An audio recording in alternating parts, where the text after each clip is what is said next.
Inni haramtu zulma ala nafsi. Sungguh aku telah mengharamkan kezaliman atas diriku. Wa ja'altuhu bainakum muharrama. Dan aku telah menjadikan zalim itu sebagai perkara yang haram di antara kalian. Fala tadzalamu, maka janganlah kalian saling menzalimi. Ini satu pesan Allah kepada kita sebagai hamba-hambanya. Bahwa Allah sendiri saja yang punya wewenang, punya kuasa begitu. Dia, Allah, telah mengharamkan atas dirinya tentang kezaliman.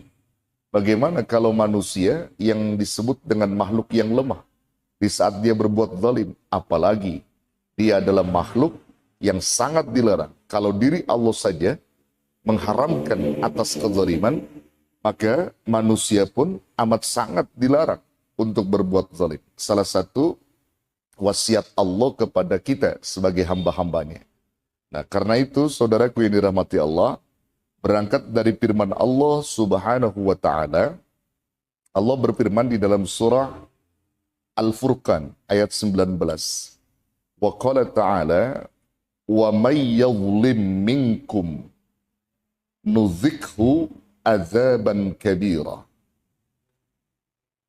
Dalam ayat ini diterangkan bahwasanya wa may yadhlim minkum, dan barang siapa yang melakukan kezaliman di antara kalian. Maksudnya di antara kalian itu berlaku zalim. Siapa-siapa di antara kamu berlaku zalim, nuzikhu azaban kabira. Niscaya kami akan timpakan atau rasakan kepada mereka satu azab yang besar. Nah, jadi azab orang yang berlaku zalim itu besar, saudara. Ya, yang ini perlu kita pahami bahwa jangan sampai kita berlaku zalim. Nah, persoalannya untuk kita bisa pahami hal-hal yang dimaksud tadi, kepada siapa saja orang itu biasanya berlaku zalim. Maka di dalam catatan agama kita, dalam hal ini yang sering kali terjadi dalam kehidupan manusia, ada 3 bentuk kezaliman yang sangat Allah larang. Dan itu sering terjadi dalam kehidupan setiap manusia bagi orang-orang yang lepas daripada keimanannya.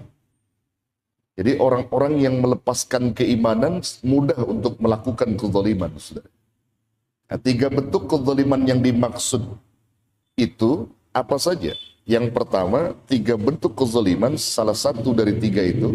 Jadi yang pertama saya sebutkan adalah ya, kezaliman seorang hamba kepada Rabb-nya. Zalimnya manusia kepada Allah. Nah, itu juga sesuatu yang amat sangat dilarang. Nah, dalam bentuk apa manusia zalim kepada Allah? Ketika manusia ingkar terhadap nikmat-nikmat yang diberi oleh Allah, sehingga menyebabkan mereka jauh dari Allah, mereka kufur nikmat, kufur terhadap perintah, itu bagian daripada zalim seorang hamba kepada Allah. Kemudian, ketika manusia melakukan bentuk-bentuk kesyirikan kepada Allah, menduakan Allah, juga termasuk sesuatu perkara zalim yang dilarang oleh Allah. Kufur, syirik, itu kaitannya zalim seorang hamba kepada Rabb-nya. Dan itu sangat dilarang. Maka itu kita harus berlindung dari kedua keburukan tadi. Kufur nikmat, kufur perintah kepada Allah, juga termasuk di dalamnya syirik. Kita harus jauhkan sejauh-jauhnya. Jangan sampai kita melakukan hal yang demikian. Karena hal itu merupakan bentuk kezaliman yang besar terhadap Allah Subhanahu wa ta'ala.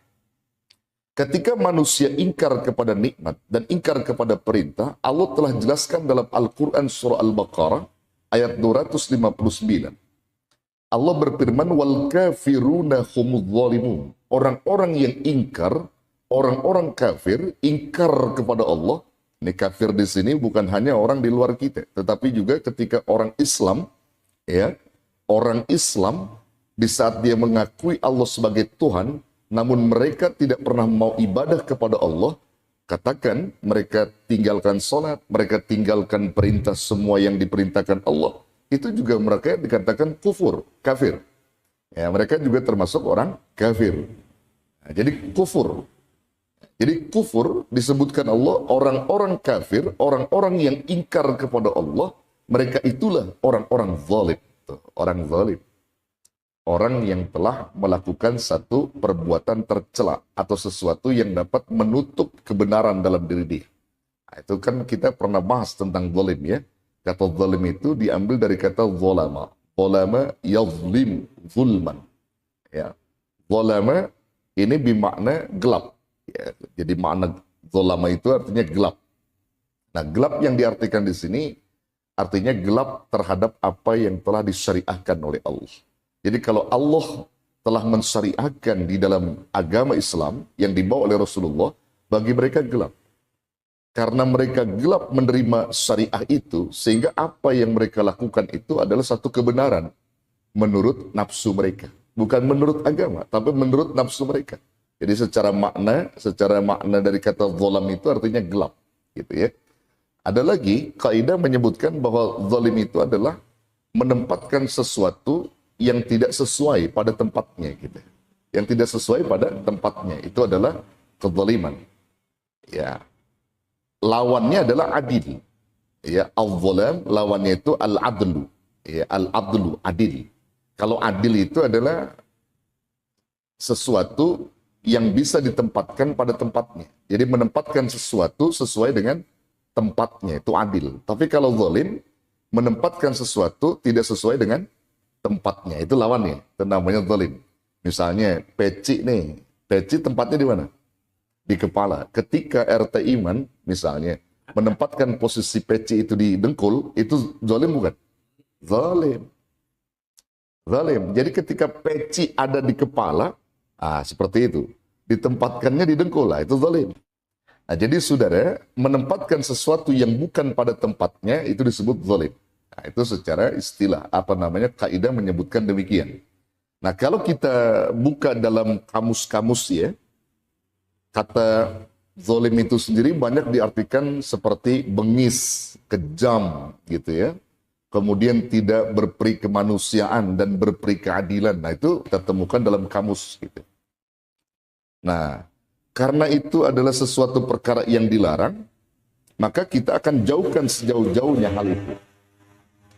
Ya, zalim kepada Allah, zalim seorang hamba kepada Allah dalam bentuk keingkaran tadi itu ya. Kemudian yang kedua, kezaliman dalam bentuk apa?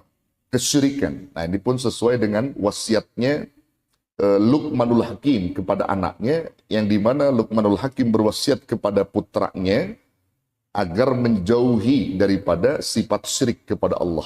Ya, ya bunayya la tusyrik billah.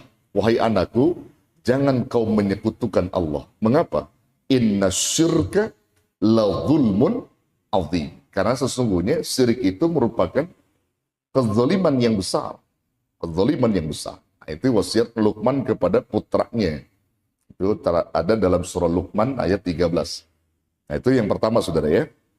Kemudian yang kedua, kezaliman kepada sesama manusia. Nah, ini yang seringkali terjadi pada diri manusia. Jadi zalim kepada manusia. Nah, ini sangat berat saudara nih hukumannya ini. Ya, sangat berat. Kalau kita zalim kepada Allah, bertobat dengan tobat nasuha gitu ya. Dengan tobat nasuha, kemudian kita mengqadha dari apa yang kita tinggalkan seperti sholat, puasa, ya. Allah Ghafurur Rahim akan mengampuni segala kezaliman kita kepada Allah. Tapi kalau kaitannya dengan zalim kepada manusia, sebelum kita minta dihalalkan, artinya minta dileburkan kesalahan kezaliman kita kepada mereka, sampai kita mati, itu akan terus terbawa dosa. Dan ini akan memberikan azab yang pedih ya, bagi orang-orang yang melakukan zalim kepada sesama manusia. Nah, ini yang saya akan angkat dan untuk kita takuti hal yang demikian ini saudara ya. Kezaliman manusia kepada manusia lainnya. Nah, di dalam kezaliman ini saudara, manusia bisa menjadi bangkrut. Bisa menjadi bangkrut gitu. Antum tahu nggak makna bangkrut? Bangkrut itu apa? Ya bisa diartikan rugi, kemudian apa lagi? jatuh segala-galanya dan sebagainya, bangkrut gitu ya. Nah, bangkrut yang dimaksud nanti kita akan lihat dalam satu hadis ya tentang orang-orang zalim kepada manusia. Dalam hadis yang diriwayatkan oleh Imam Bukhari dan hadis ini sahih, Nabi Shallallahu Alaihi Wasallam bersabda, sanadnya dari Abi Hurairah. Saya bacakan hadis ini. An Abi Hurairah radhiyallahu anhu, anin Nabi Shallallahu Alaihi Wasallam qala, man kanat indahu mazlimatun li akhihi min irdihi aw min syai'in falyatahallalhu minhul yawma qabla an la yakuna dinarun wala dirham. In kana lahu amalun salihun ukhidha minhu biqadri madlamatihi wa illam yakun lahu hasanatun ukhidha min sayyiati sahibi fahumila alaih. Rawahul Bukhari. Dari Abi Hurairah radhiyallahu anhu, semoga Allah meridai kepadanya, dari Nabi Shallallahu Alaihi Wasallam telah bersabda ia, man kanat indahu mazlimatun li akhi, siapa orang yang melakukan kezaliman kepada saudaranya, min irdihi, terhadap kehormatan saudaranya itu, au min syai'in, atau dari sesuatu yang lain. Jadi zalim terhadap kehormatan saudaranya itu. Katakan privasinya jatuh karena kezaliman kita kepada mereka. Ya, kehormatannya, harga dirinya jatuh karena kezaliman kita. Atau sesuatu yang lain. Terlebih sampai apa? Menumpahkan darah kepada sesama, sesuatu yang tidak dibenarkan. Misalnya begitu. Ya, membunuh, menumpahkan darah orang-orang yang kita zalimi. Kita kesal dengan dia, lalu kemudian kita sakiti dia, lalu kemudian sampai melumurkan darah, bahkan sampai menemui ajalnya lantaran kezaliman kita. Itu sesuatu yang amat sangat berat, sudah. Sesuatu yang sangat berat. Jadi siapa saja yang melakukan kezaliman kepada saudaranya terhadap kehormatan saudaranya itu, atau terhadap sesuatu yang lain dari saudaranya itu, maka Rasul menyebutkan fal yatahallalhu minhul yawma qabla alla yakuna dinarun wala dirham. Maka hendaklah ia, orang yang melakukan kezaliman itu, ya, fal yatahallalhu, untuk minta dihalalkan kepada orang yang dizalimi itu. Maksudnya minta maaf dan minta dihalalkan. Minta dimaafkan begitu. Perbuatan zalimnya kepada orang yang dizalimi itu. Ya. Minhul yaum. Minhul yaum itu diartikan hari itu juga. Coba bayangin saudara. Hari itu juga. Jadi kalau sekarang nih, malam ini misalnya kita melakukan zalim kepada saudara kita. Benar-benar kita lakukan kezaliman itu. Sebut saja kita sakiti dia dari sisi kehormatannya atau sampai kita lukai dia. Misalnya begitu. Maka pesan Nabi, segeralah kamu meminta dihalalkan pada hari itu juga. Mengapa demikian? Karena Nabi Shallallahu Alaihi Wasallam mengkhawatirkan diri orang yang berlaku zalim itu sebelum ia minta dihalalkan sudah menemui ajalnya. Ini yang menjadi masalah. Qabla alla yakuna dinarun wala dirhamun. Meminta dimaafkan sebelum terjadi kepada dirinya atau sebelum terjadi uang dan harta benda itu tidak berlaku lagi. Uang dan harta benda itu tidak bisa bermanfaat lagi. Maksudnya apa? Nah, ini ada dua ketentuan. Pertama, uang dan harta benda tidak berguna lagi, tidak bermanfaat lagi pada saat kita mati. Orang kalau udah mati dikasih duit, senang nggak? Nggak senang, nggak berlaku lagi. Uang dan harta benda nggak berlaku lagi. Kedudukan jabatan nggak berlaku lagi, saudara. Orang kalau sudah mati, tadi pada masa kematian kita. Yang kedua, di saat hari kiamat kubro, itu nggak berlaku lagi uang dan dinar itu. Karena kita masing-masing memikirkan diri kita. Semua mencari keselamatan pada hari kiamat itu. Nggak berlaku lagi uang. Ya, rumah mewah kita tinggalkan, harta benda yang banyak kita tinggalkan lantaran hari kiamat itu. Nah, dua penafsiran di situ. Makanya kematian itu disebut oleh ulama kiamat pertama. Kiamat kedua nanti ketika kiamat kubro datang. Jadi orang yang sudah mati itu sudah mengalami kiamat yang pertama. Karena tidak berlaku lagi uang dan harta benda ketika dia mati. Nah maksudnya apa saudara? Rasul memerintahkan kepada orang yang berlaku zalim untuk mengakui kezalimannya itu dan minta maaf kepada orang yang dizalimi. Dia minta maaf sebelum datang kematian kepada dia atau sebelum berlaku terjadi harta dan benda itu tidak berguna lagi. Selagi dia bisa bernapas, hari itu juga dia minta dihalalkan. Bagaimana kalau sekiranya dia itu sampai dibunuh, lalu kemudian menemui ajalnya, minta maafnya dengan siapa? Ahli warisnya.